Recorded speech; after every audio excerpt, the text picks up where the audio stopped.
मायापति नारायण के चरणों में शीश नवाए। 10वां अध्याय कार्तिक, सुनो शीश झुकाए। राजा प्रथु बोले, हे ऋषि श्रेष्ठ नारद जी, आपको प्रणाम है। कृपया यह बताने की कृपा कीजिए कि जब भगवान शंकर ने अपने मस्तक के तेज को क्षीर सागर में डाला तो उस समय क्या हुआ। नारद जी बोले, हे राजन, जब भगवान शंकर ने अपना वह तेज क्षीर सागर में डाल दिया तो उस समय वह शीघ्र ही बालक होकर सागर के संगम पर बैठकर संसार को भय देने वाला रुदन करने लगा। उसके रुदन से संपूर्ण जगत व्याकुल हो उठा, लोकपाल भी व्याकुल हो गए, चराचर चलायमान हो गया। शंकर सुवन के रुदन से संपूर्ण ब्रह्मांड व्याकुल हो गया। यह देखकर सभी देवता और ऋषि मुनि व्याकुल होकर ब्रह्मा जी की शरण में गए और उन्हें प्रणाम कर उनकी स्तुति करने लगे। उन सभी ने ब्रह्मा जी से कहा, हे पितामह, यह तो बहुत ही विकट परिस्थिति उत्पन्न हो गई है। हे महायोगिन, इसको नष्ट कीजिए। देवताओं के मुख से इस प्रकार सुनकर ब्रह्मा जी सत्यलोक से उतरकर उस बालक को देखने के लिए सागर तट पर आए। सागर ने ब्रह्मा जी को आता देखकर उन्हें प्रणाम किया और बालक को उठाकर उनकी गोद में दे दिया। आश्चर्यचकित होते हुए ब्रह्मा जी ने पूछा, हे सागर, यह बालक किसका है? शीघ्रता पूर्वक कहो। सागर विनम्रता पूर्वक बोला, प्रभो, यह तो मुझे ज्ञात नहीं, परंतु मैं इतना अवश्य जानता हूँ कि यह गंगा सागर के संगम पर प्रकट हुआ है। इसीलिए हे जगत गुरु, आप इस बालक का जात कर्म आदि संस्कार करके इसका जातक फल बताइए। नारद जी राजा पृथु से बोले, सागर ब्रह्मा जी के गले में हाथ डालकर बार बार उनका आकर्षण कर रहा था। फिर तो उसने ब्रह्मा जी का गला इतनी जोर से पकड़ा कि उससे पीड़ित होकर ब्रह्मा जी की आंखों से अश्रु टपकने लगे। ब्रह्मा जी ने अपने दोनों हाथों का जोड़ लगाकर किसी प्रकार सागर से अपना गला छुड़वाया और सागर से कहा, हे सागर सुनो, मैं तुम्हारे इस पुत्र का जातक फल कहता हूँ। मेरे नेत्रों से यह जल निकला है, इस कारण इसका नाम जलंधर होगा। उत्पन्न होते ही यह तरुणावस्था को प्राप्त हो गया है, इसीलिए यह सब शास्त्रों का पारगामी, महापराक्रमी, महावीर, बलशाली, महायोद्धा और रण में विजय प्राप्त करने वाला होगा। यह बालक सभी दैत्यों का अधिपति होगा। यह किसी से भी पराजित न होने वाला तथा भगवान विष्णु को भी जीतने वाला होगा। भगवान शंकर को छोड़कर यह सबसे अवध्य होगा। जहाँ से इसकी उत्पत्ति हुई है यह वहीं जाएगा। इसकी पत्नी बड़ी पतिव्रता, सौभाग्यशालिनी, सर्वांग सुंदरी, परम मनोहर, मधुर वाणी बोलने वाली तथा शीलवान होगी। सागर से इस प्रकार कहकर ब्रह्मा जी ने शुक्राचार्य को बुलवाया और उनके हाथों से बालक का राज्याभिषेक कराकर स्वयं अंतर्ध्यान हो गए। बालक को देखकर सागर की प्रसन्नता की सीमा न रही। वह हर्षित मन से घर आ गया। फिर सागर में उस बालक का लालन पालन कर उसे पुष्ट किया। फिर काल नेमी नामक असुर को बुलाकर वृंदा नामक कन्या से विधि पूर्वक उसका विवाह करा दिया। उस विवाह में बहुत बड़ा उत्सव हुआ। श्री शुक्राचार्य के प्रभाव से पत्नी सहित जालंधर दैत्यों का राजा हो गया। ओम नमो भगवती वासुदेवाय। 10वां अध्याय समाप्त। जय श्री राधे। कार्तिक की कहानी। 2 सास बहुएं थी। कार्तिक मास आया तो सास बोली, मैं कार्तिक स्नान के लिए तीर्थ जाना चाहती हूँ। बहू बोली, मैं भी चलूंगी। सास बोली, तू अभी बहुत छोटी है, अभी मुझे जाने दे। सासू तीर्थ गई तो बहू कुमार के से 35 कुंडे ले आई। रोज एक कुंडा भर कर रखती। उधर गंगा में सासू जी की नथ गिर गई। बहू कुंडे में नहाती हुई बोली, सासू नहावे उंडे, मैं नहाऊं कुंडे। इतने में गंगा की धारा कुंडे में आ गई। साथ में सासू जी की नथ भी आ गई। बहू ने नथ पहचान ली और अपनी नाक में पहन ली।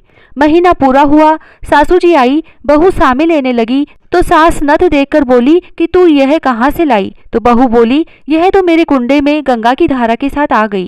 पर सास ने कुछ ध्यान नहीं दिया। फिर सास बोली कि मुझे ब्राह्मण भोज करना है। तो बहू बोली कि सासू जी, 2 ब्राह्मण मेरे भी जिमा दो, मैंने भी कार्तिक स्नान किया है। तब सास ने कहा कि तूने कहाँ कार्तिक स्नान किया? तो बहू बोली, ऊपर चलो, मैं आपको बताती हूँ। ऊपर गए तो देखा सारे कुंडे सोने के हो गए।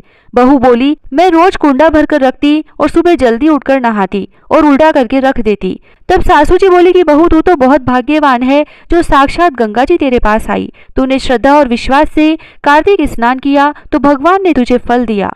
दोनों सास बहू ने धूमधाम से ब्राह्मण जिमाकर दक्षिणा देकर विदा किया। हे गंगा मैया, जैसे बहू पर कृपा की, उसको कार्तिक स्नान कराया, वैसे हम सबको कराना। तुलसा जी की कहानी। कार्तिक के महीने में सब कोई तुलसा माता को सींचने जाती। सब कोई तो सींच के आ जाती, पर एक बुढ़िया माई आती और तुलसा माता से रोजाना कहती, तुलसा माता सत की दाता, मैं बिड़ला सींचू तेरा, तू कर निस्तारा मेरा। तुलसा माता अड़ुआ दे, लडुआ दे, पीतांबर की धोती दे, मीठा मीठा ग्रास दे, बैकुंठ का वास दे, चटके की चाल दे, पटके की मोत दे, चंदन का काठ दे, झालर की झिनकार दे, साई का राज दे, दाल भात का जीवन दे, 11 का दिन दे, कृष्ण का कांधा दे। इतनी बात सुनकर तुलसा माता सूखने लगी। भगवान ने पूछा कि तुम्हारे पास तो इतनी औरतें आती हैं, तुम्हें जिमाती है, गाती है, तो भी तुम कैसे सूखने लगी? तुलसा माता ने कहा कि एक बुढ़िया माई आती है जो रोजाना इतनी बात कहकर जाती है। मैं और तो सब कुछ दे दूंगी, पर आप कृष्ण जी का कांधा कहाँ से दूंगी? थोड़े दिन बाद बुढ़िया माई मर गई। सब कोई उसको उठाने लगे, पर वह इतनी भारी हो गई कि उठे ही नहीं। सब कोई कहने लगे कि पाप घाट की माला फेरती थी जिससे इतनी भारी हो गई। भगवान बूढ़े ब्राह्मण का रूप धारण करके आए। सबसे पूछने लगे कि इतनी भीड़ क्यों हो रही है? सब बोले, एक बुढ़िया मर गई है, पापनी थी, इसीलिए किसी से नहीं उठती। तब भगवान बोले कि इसके कान में मुझे एक बात कहने दो तो यह उठ जाएगी। सबने कहा, तू भी अपने मन की निकाल ले। भगवान ने जाकर उसके कान में कहा, बुढ़िया माई तू बिड़ला सींचे मेरा, मैं करूँ निस्तारा तेरा। बुढ़िया माई अड़ुआ ले, गड़ुआ ले, पीतांबर की धोती ले, पटके की मोद ले, मीठा मीठा ग्रास ले, बैकुंठ का वास ले, चटके की चाल ले, चंदन का काठ ले, झालर की झिनकार ले, साई का राज ले, दाल भात का जीवन ले, कृष्ण का कांधा ले। इतना सुनते ही बुढ़िया माई हल्की हो गई। भगवान उसे कांधे पर ले गए और उसकी मुक्ति हो गई। हे तुलसा माता, जैसा उसकी मुक्ति करी ऐसा हमारी करियो, जैसा उसको कांधा दिया वैसे सबको दियो। पीपल पटवारी की कहानी। एक गुजरी थी, उसने अपनी बहू से कहा कि तू दूध दही बेच के आ। वह बेचने गई तो रास्ते में औरतें पीपल पटवारी सींच रही थी। उनको सींचता देखकर बहू ने पूछा कि तुम यह क्या कर रही हो? औरतें बोली कि हम पीपल पटवारी सींच रही हैं, इससे अन्न और धन होता है, 12 वर्ष का बिछड़ा हुआ पति मिल जाता है। बहू बोली, ऐसी बात है तो तुम तो पानी से सींचती हो, मैं तो दूध से सींचूंगी। अब तो गुजरी बहू रोजाना दूध दही बेचने ही नहीं जाती, वह रोजाना दूध तो पीपल में और दही पटवारी में सींचती। सास दूध दही का दाम मांगती तो कह देती कि महीना पूरा हो जाने पर दे दूंगी। कार्तिक का महीना पूरा हो गया, पूनम का दिन आया। बहू पीपल पटवारी के पास जाकर बैठ गई। पटवारी ने पूछा कि तू मेरे पास क्यों बैठ गई? तब बहू बोली कि सासू दूध दही का दाम मांगेगी। पीपल पटवारी बोली कि मेरे पास क्या दाम रखा है, ये भरा डिंडा पान पतूरा है, इसको ले जा। बहू ने वही ले जाकर कोठरी में रख दिया और डर के मारे कपड़ा ओढ़कर सो गई। सासू बोली कि बहू पैसे ला। बहू बोली कि कोठरी में रखा है। सासू ने कोठरी खोल के देखी तो हीरा मोती जगमगा रहे हैं। सासू बोली कि बहू इतना धन कहाँ से लाई? बहू ने आकर देखा तो सच्ची में ही धन भरा हुआ है। बहू ने सासू को सारी बात बता दी। सास ने कहा कि अब की कार्तिक में मैं भी पटवारी सींचूंगी। कार्तिक आया, सास दूध दही तो बेचकर आ जाती और हांडी धोकर पीपल पटवारी में चढ़ा देती। आकर बहू से कहती कि मेरे से दाम मांग। तब बहू कहती, सासू जी कोई बहू भी दाम मांगती है क्या? पर सासू कहती कि तू मांग। बहू बोली कि सासू जी पैसे लाओ, तो वह पीपल पटवारी के पास जाकर बैठ गई। पीपल पटवारी ने सासू को भी पान पतूरा भरा डिंडा दे दिया। उसने वही ले जाकर कोठरी में रख दिया। बहू ने खोलकर देखा तो उसमें कीड़े मकोड़े बिलबिला रहे हैं। बहू ने कहा, सासू जी यह क्या है? तब सास ने आकर देखा और बोलने लगी कि पीपल पटवारी तो बड़ी दोगली पटपीटन है, इसको तो धन दिया और मुझको कीड़ा मकोड़ा दिया। तब सब कोई बोलने लगे कि बहू तो सत की भूखी सींचे थी, तुम धन की भूखी सींची। हे पटवारी माता, जैसा बहू को दिया वैसा सबको देना, जैसा सास को दिया वैसा किसी को मत देना। लपसी तपसी की कहानी। एक लपसी था, एक तपसी था।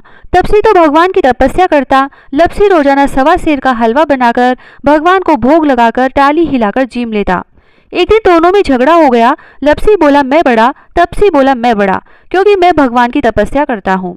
नारद जी बोले कि तुम्हारा फैसला मैं करूंगा।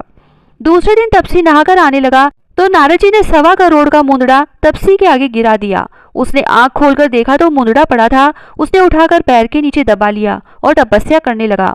उधर लपसी ने 1.25 सेर का हलवा बनाकर भगवान को भोग लगाकर टाली हिलाकर जीम लिया। इतने में नारद जी आए और दोनों को अपने पास बैठाया। दोनों पूछने लगे कि कौन बड़ा है। नारद जी ने तपसी से कहा कि अपना पांव हटा। पांव हटाते ही मुंदड़ा निकला। तब नारद जी बोले कि मुंदड़ा चुराने से तेरी तपस्या भंग हो गई है, इसीलिए लपसी बड़ा है। तपसी कहने लगा कि मुझे मेरी तपस्या का फल कैसे मिलेगा। नारद जी बोले कि तेरी तपस्या का फल कार्तिक नहाने वाली देंगी। सब कहानी कहकर तेरी कहानी नहीं कहेंगी तो कार्तिक का फल तुझे हो जाएगा। धोती देकर अंगोछा नहीं देंगी, सीधा देकर दक्षिणा नहीं देंगी, ब्राह्मण जिमाकर दक्षिणा नहीं देंगी, दीवा चास कर हाथ न जोड़े तो तेरा पुण्य होगा। कपड़ा देके बटन न लगावे, दाहिने हाथ नाड़ा बांधे तो सबका फल तुम्हें हो जाएगा।